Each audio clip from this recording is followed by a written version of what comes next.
Okay, welcome. Good afternoon, everyone. Hopefully, we'll provide you with the information that you're looking for the London summer program.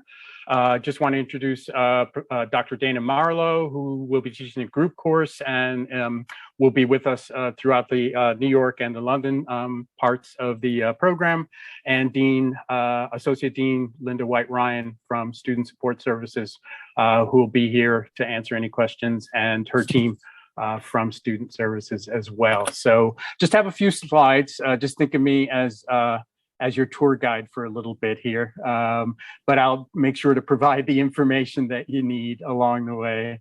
Okay, let's see if we can get going here. All right, good. So the London Summer Program. Here's what you're going to see. Obviously, London's a great place to be in the summer. There are a lot of outdoor spaces if you're into parks, gardens, etc. This is Primrose Hill. It's probably one of the most photographed sites in London in terms of films and TV shows. Hyde Park. This was actually a Christo exhibit that was there. I think it was in 2018 when I was there. Most of the photos are mine, by the way. And then, of course, the South Bank area with that's a view of St. Paul's, and with the Tate Modern. And actually one of the agencies that will be visiting, Coin Street Community Builders, has been instrumental in that whole South Bank redevelopment. There's another kind of like beautiful shot of St. Paul's from the Millennial Bridge on the South Bank area. And of course, you know, if you're looking for things like shopping, etc., Covent Garden's a great place to go. The infamous Harrods, of course. And then, you know, if you're looking for day trips in and around London, the transportation is really quite accessible and seamless. Paddington Station, famous little bear. Liverpool Station, I think that was in one of the Jason Bourne movies. And that's not too far from one of the agencies that we'll be visiting as well.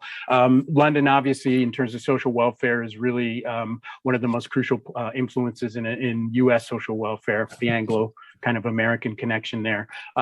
For example, child welfare. The Foundling Museum is someplace that quite well worth visiting on your own time, although we probably won't have time to do that. But it's really a museum about the first entree of social work and social welfare into child welfare. It's a museum, and it's also an art space. This was an exhibit that was there when I was there a few years back. And it was an exhibit about the children who were in the school, the child in care school. And it was pretty powerful, as you could see here, you know, up at the top with all these shirts that the school children wore. They said your mother's not capable of looking after you. And then when you got closer, the shirts were, they had these statements that teachers and others, care workers had said about them. The statement on this collar is, "Don't bother trying, you won't amount to anything." And it's a very powerful museum to visit. These are tokens, and the tokens were an early form of record keeping for mothers who would drop their children off basically for adoption and care. And they would leave a little token behind as a way of identifying if they were to come back come back for their child, who their child was. So of course, yes, London's an important place for social welfare. This is a picture from actually Charles Booth's famous poverty maps. They were really the first attempt to try to quantify poverty, measure poverty, and provide a data visual about poverty. And this is the area in the East End of London where Toynbee Hall, the original settlement house that we'll be visiting, right here on Commercial Street and Whitechapel. And it's right in the heart of it all. The Booth maps had colors to indicate the pockets of poverty and wealth in London, and black was the poorest districts in central London. And you could see that around Toynbee Hall were some of the poorest districts. And that's Toynbee Hall currently. They just had a major renovation. In fact, the last time we went, they weren't fully complete, but they are now. And it's a spectacular historic building along with new buildings on the site. Then, of course, in New York, that tradition of the settlement house movement took root, and it was in the Lower East Side, where you would expect, with the high pockets of immigration in that area. And this is actually something from a map in the Tenement Museum. And I just indicated where the Tenement Museum is over on 97 Orchard. Some of you may have already visited it. And just basically a few blocks away is University Settlement. which is the first settlement house in the United States. And we'll be visiting University Settlement. So the program, as you've probably already read, is really about highlighting this rich history of the settlement house movement in London and New York, and really how formative they were in social work as a profession and in social welfare in the UK and the United States. And so as part of the coursework, we'll be doing these community and AGC visits to the pioneering settlement houses and really contextualizing everything that we're taking in and learning in terms of the two courses. You don't have to take both, one or the other. That's really what the objective is. So I'll be teaching the comparative social welfare policy course. That's a specialized years course. I'm actually teaching it this semester in person at Lincoln Center. And the course generally is kind of open-ended. You pick a country that you want to compare. Obviously, it's it just makes total sense to structure this course around the summer program, really of a comparison between the UK social welfare policy and social welfare policy in the United States. I'm going to turn it over to Dr. Marlowe to describe her course and take it from there. Hi, everyone. Thank you, Dr. Acevedo. I feel like you gave a really great introduction to London, and you got me very excited to go back. So I've been lucky enough to be part of the London program for the 2 years pre-COVID, and now we're back. And the course that I teach is Methods of Group Intervention. This is considered part of the individuals and families domain, or some people call it part of the clinical domain. And it is taught in conjunction with the comparative social welfare policy and advocacy course. And it's all really looking at different forms of group intervention. So the course starts out with a review of group work, which is pretty brief. And then we go into all different types of groups. It's very experiential. Lots of role-playing groups in this class. And we really house it in the tradition of settlement houses and how group work started. And it's a fun class. And I also wanted to take a minute. So besides the two classes, we also have some potential field placements. And this is a newer part of our program. We think our hope is to take 2 students who will be with us in classes in August, and then you would stay in London through about Thanksgiving. You would do your first 250 hours of your specialist year placement in a settlement house in London. All of this will obviously be arranged beforehand, just like your field placement, in the United States. You would then come home again around Thanksgiving, and you would complete your remainder of field placement hours in a settlement house in the United States. And I think it would be a great experience. So that is the new part of the program that we're expanding this year. Great. Thanks, Dr. Marlowe. So just a quick overview on the scheduling. So we start off in New York on Monday, July 25th.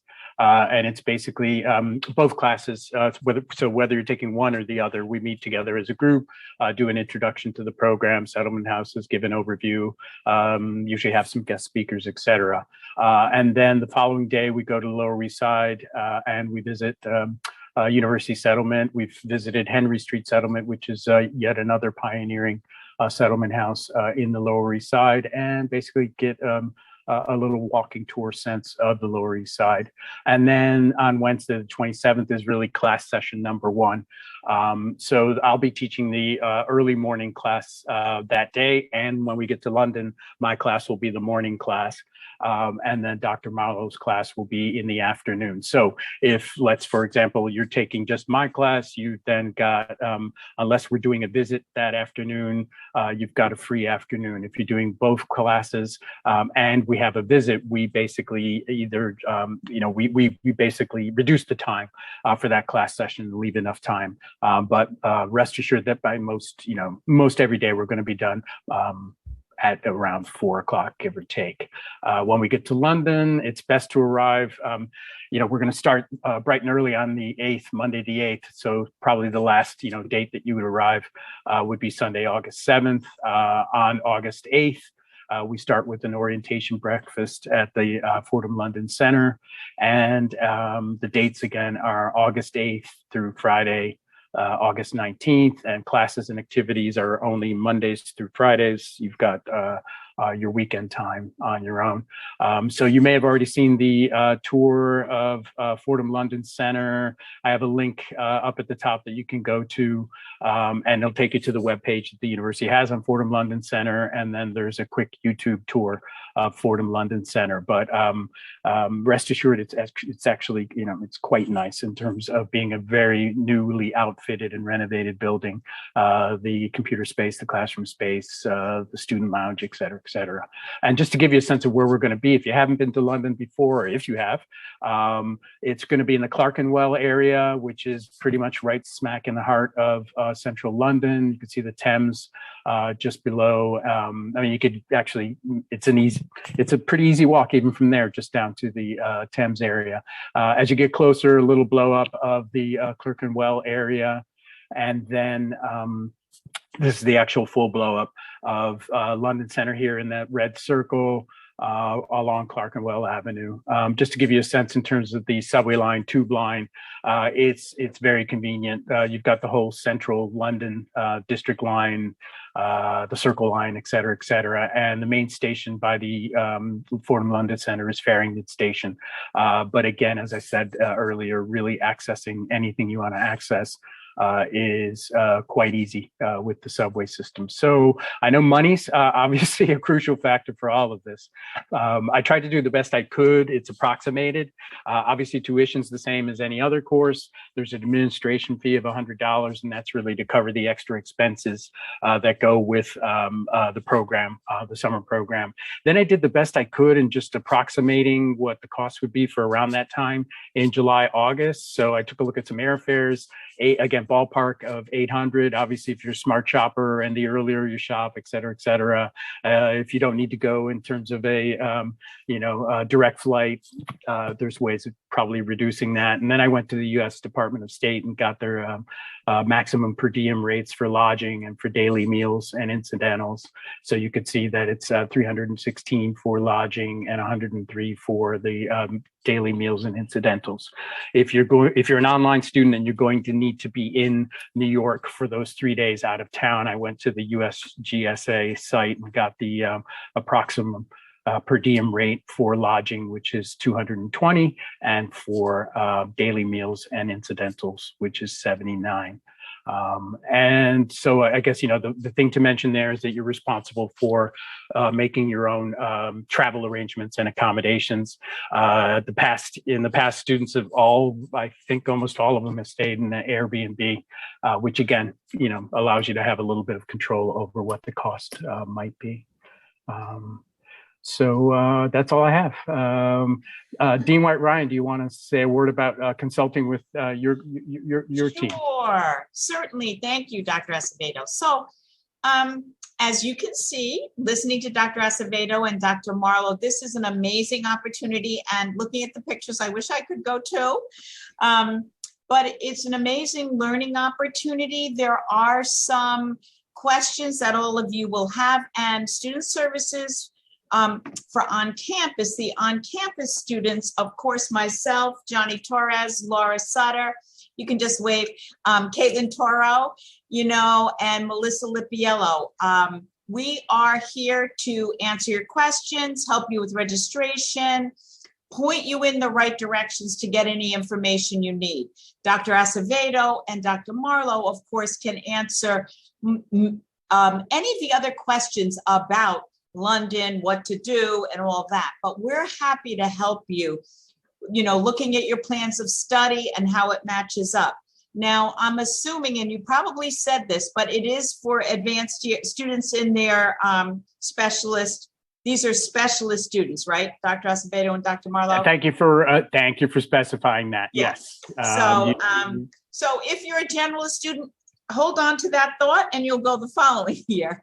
But it will be for specialist year students. We'll be happy to look at your plans of study, get you registered for it. I think there is going to be an end date, Dr. Acevedo. Did you? Yep, April 20th. We'd like to have a sense of, if you've registered for the two courses, just so that we can have a better sense of who's participating in terms of, how many folks. It certainly would affect the planning. And then actually, Dr. Marlowe is going to launch a poll in the chat to get a sense of your interest in the courses. And then also, I guess I think that's pretty much most of the details. So we can open up to any questions that you might have right now.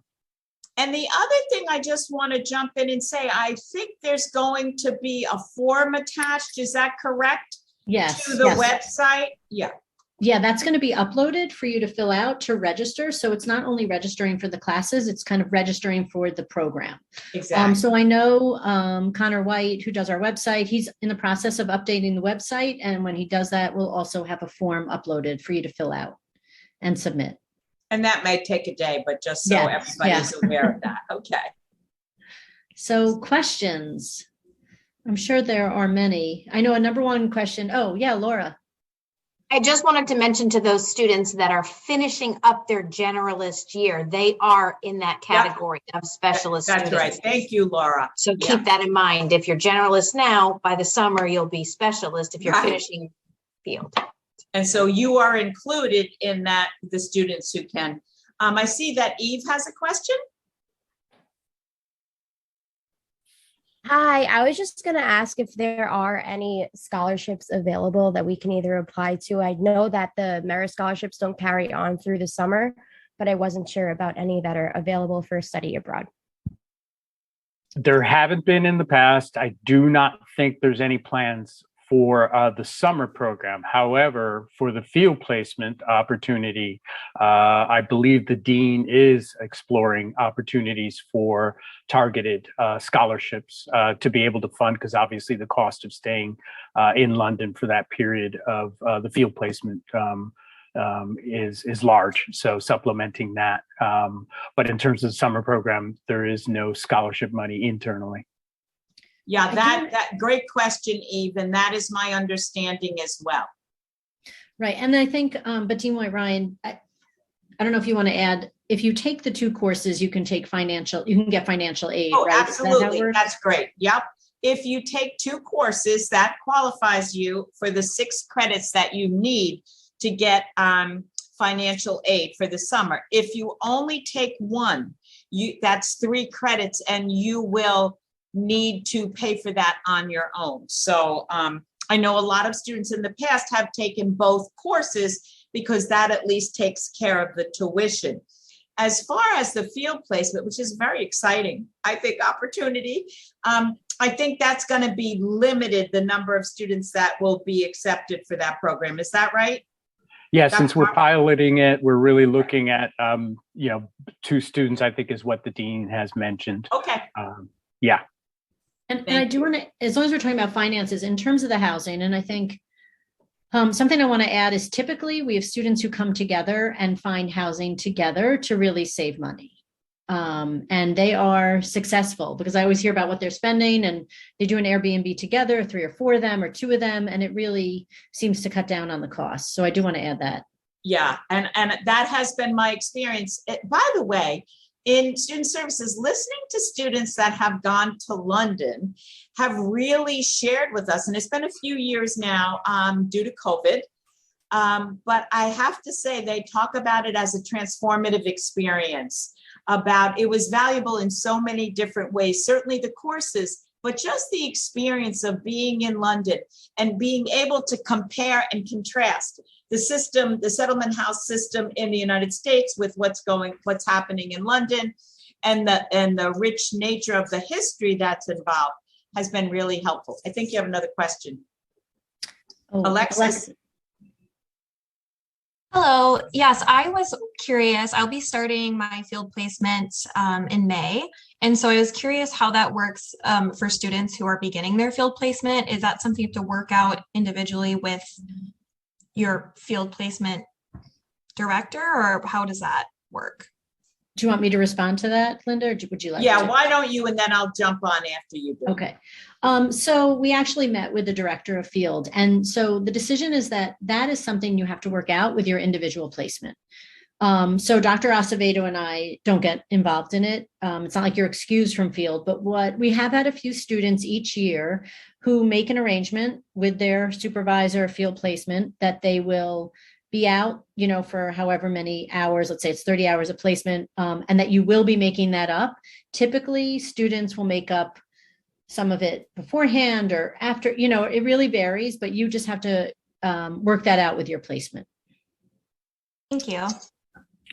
Yeah, the only thing I would add to that, if for any student who was expecting to be an August 31st graduate, you would want to make up those hours ahead, because of course you have to have everything completed and your evaluations in order to be an August 31st graduate. But for in your case, Alexis, starting the specialist placement in May, you should be able to work that out just fine with your field placement. Right. And if people do have questions about field specifically, Christy Honeycutt, who's the director of our field department, said that you can reach out directly to her. And so I put her email in the chat. And I see there's also a question from L'Oreal. So L'Oreal said, as a part-time student, I will have completed only 12 credits or 4 courses by the summer. I'll be beginning field in fall 2022. Would I be eligible for the program this summer, or should I wait until next summer? I believe it would be next summer. Unless you're advanced standing, meaning you came to us with your bachelor in social work, you would at that point in time be a generalist student. So come back next summer. We'd love to have you.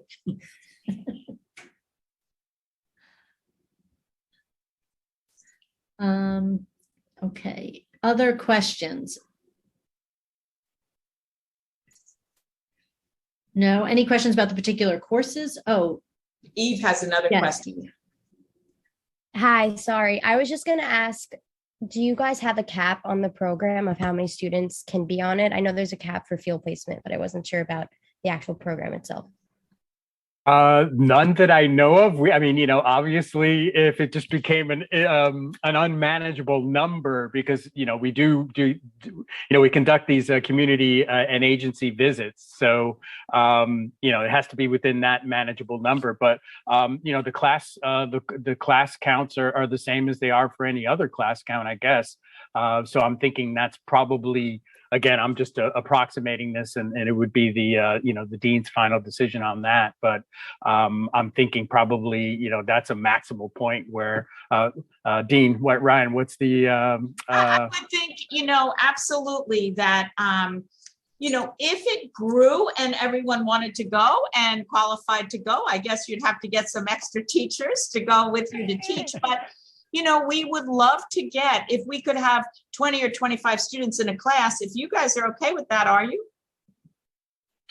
We'll have to manage it. I mean, Yeah, it hasn't happened in the past just because of timing and obviously, other issues. But, I guess we'll have to worry about that problem, which would be a good problem in one sense, if it happens. But that's why we really do want to get a sense by April 20th in terms of registering of what we're working with, because that's really going to affect things. So I guess I would just, No, go ahead, Greg. Sorry. Yeah, I would. So I guess I would just really underscore that April 20th date in terms of really letting us know.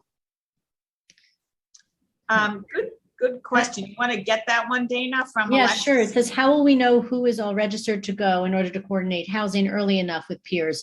So we'll know by April 20th, and then we would have a meeting for everyone who's registered so you can all connect. So very good question. Yeah, because we do have students who don't know each other before the London program, and they just end up living together. So that does definitely happen. Okay, we have another one in the chat.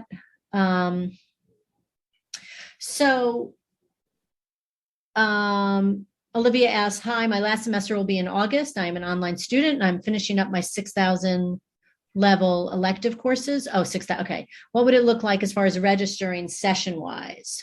Thank you. Well, it would be your final 2 specialist level courses. Right. And then of course you're in field, so you would make your arrangements to complete your field hours ahead of time, because you would need to be completed by August 31st. And so you would make arrangements with your field placement, and your student success advisor would work with you on your plan of study, but I think that would work out well.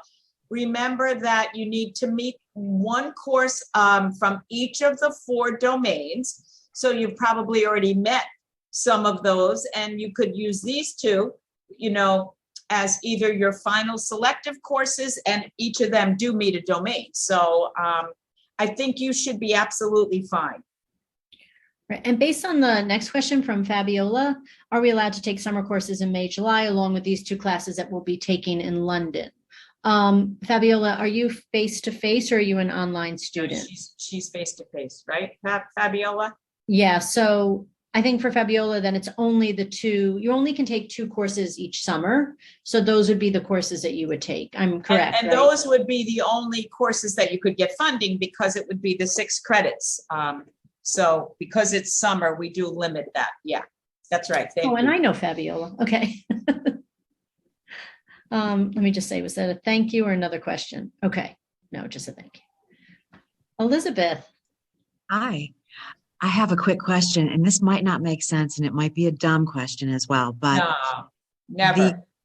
the coursework that starts in July in New York and then in London in August, is that intensive, or will we be going to school for these 2 courses when the summer session actually begins? Does that make sense? Yes, great question. So it is intensive, but so we start our work. You might have some. First of all, you'll have the syllabi. Obviously, you can do as much of the reading in advance as possible, which I totally recommend. Right? The assignments while you're there in London for those 2 weeks are minimal. And I'll let Dr. Marlowe, explain how she might handle it with her class. But a lot of the deliverables we basically keep, and we have those due dates after we return. So we allow you some time after you get back to work on perhaps the final project or common assignment that might be due for that class. So we definitely have to restructure things in terms of how a regular either 8-week online or 15-week in-person class, but we account for that level of intensity in terms of how we structure the assignments and tasks. Dr. Marlowe? Okay.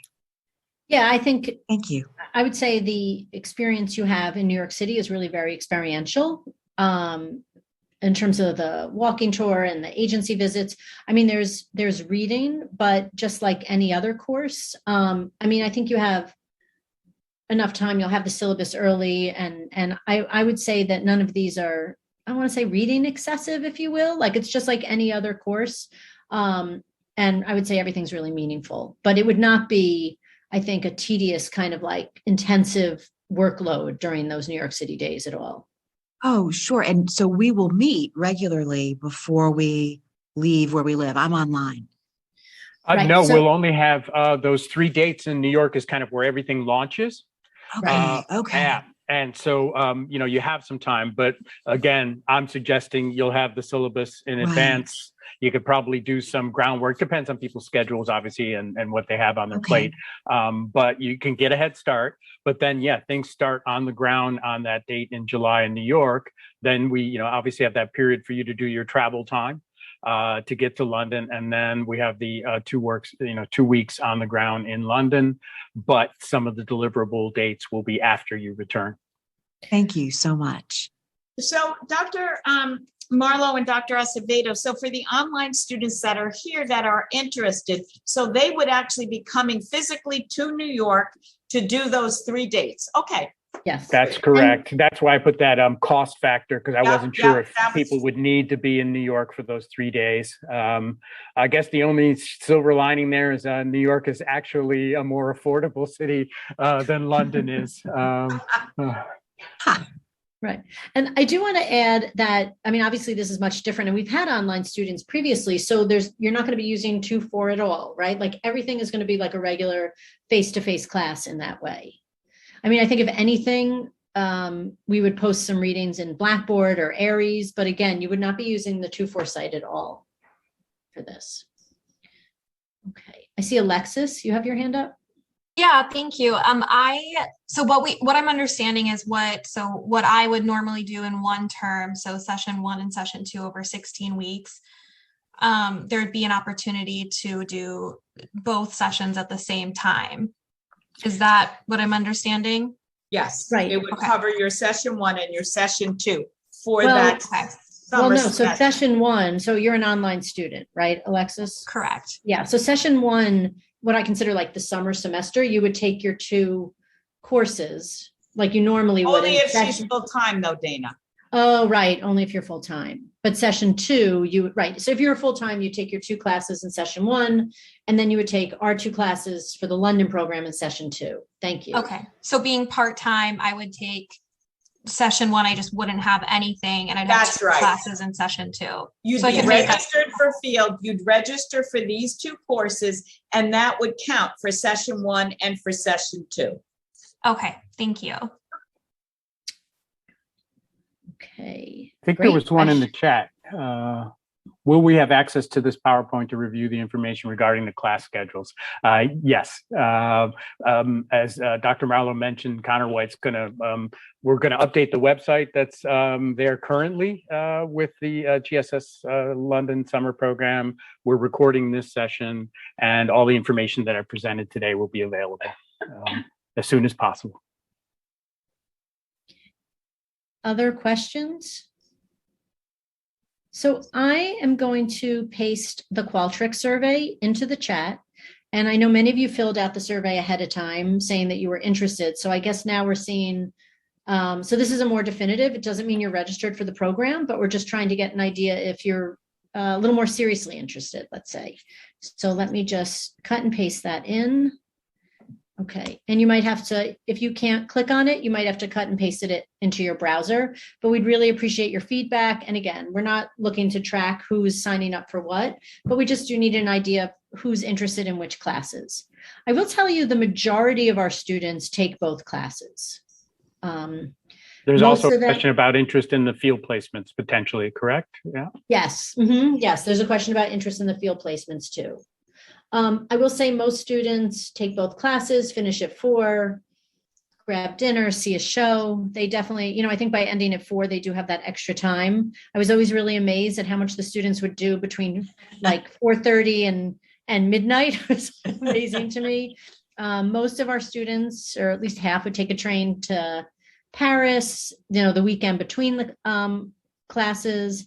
I do want to add though, that we do have a policy that you can't miss class, right? You can't go to Paris and miss 2 days of classes. So many students might also tack on 2 days ahead of time or 2 days at the end. Students who are really lucky tack on an extra week. But you do want to know that. I mean, I would say Paris is the most common place where students go because you can take a train. So there is the opportunity to travel, but again, there's not a lot of traveling you can really do during the weekdays when you're in class, but you can do a lot in London. Okay. I still haven't covered it all. And I've been Me quite a too. number of times, and I'm always discovering something else I want to go to. Right. I did go with students to the Harry Potter studios, like an hour outside of London. That's definitely a highlight. Very fun on a weekend. But yeah, there's so much to do and it's right there for you. It's really a very accessible city if you've never been there. Okay. So again, please fill out the survey. You can email Dr. Acevedo and I with any questions that you might have, or I'm sure Dean White-Ryan or her team. Let me just make sure. Okay. Alexis, is that an old hand from the last? Yes. Okay. Old hand, sorry. Okay. Just checking. All right. Any final words, Dr. Acevedo? It doesn't seem like anyone else has any questions. No, I think, hopefully we covered everything you need to at least start, making your decision. And yes, reach out if you have any other questions that we didn't cover now, or if something comes to mind that you didn't, think of during this session. And we hope you're all going to be able to go because it's really fun. Very valuable too, but it's a great experience. So, all right, everyone. All right, well, take care. Take care. Bye. Thank you. Bye.